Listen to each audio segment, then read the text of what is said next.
आणि आता लाडक्या बहिणींसाठी एक खुश खबर आहे। लाडक्या बहिणींसाठी राज्य सरकारनं पुढचं पाऊल टाकलंय। लाडकी बहीण योजनेच्या हमीवर बहिणींना कर्ज देण्याचा विचार असल्याचं मुख्यमंत्री अजित पवार यांनी जाहीर केलंय।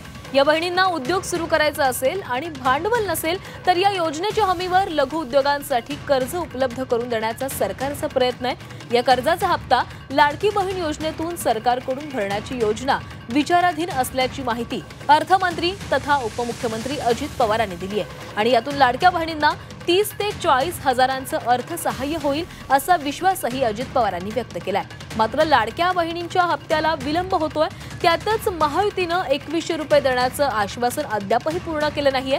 त्यामुळे लाडकीला कर्ज मिळण्याच्या घोषणेवर सवाल उपस्थित होत आहे। दरम्यान स्थानिक स्वराज्य संस्थांच्या तोंडांवर हे नवं लॉलीपॉप असल्याचा घणाघात काँग्रेस नेते विजय वडेट्टीवार यांनी केलाय।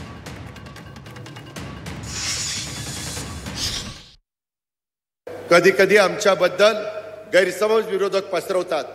लाडकी बहीण आम्ही दर महिन्याला तुम्हाला 1,500 रुपये देतो, त्याच्यामध्ये मी राज्याचा अर्थमंत्री म्हणून सांगतो, तुमचे जे लाभार्थी माझ्या लाडक्या बहिणी त्या योजनेमध्ये बसतात त्यांना ही योजना कदापि आम्ही बंद करणार नाही।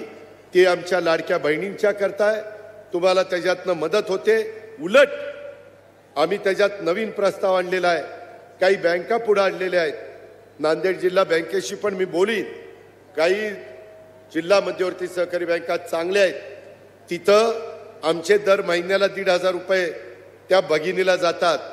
त्याच्याऐवजी त्या भगिनीला त्यांनी 30 ते 40 हजार रुपये द्यायचे आणि हप्ता ह्याच्यातनं त्यांचा जाईल।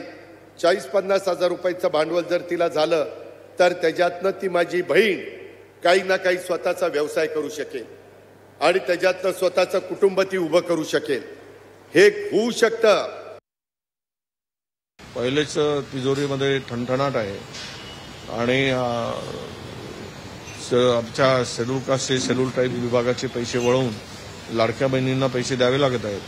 पुन्हा नवीन लॉलीपॉप काय जिल्हा परिषदच्या निवडणुका तोंडावर घेऊन तर नाही आहे ना।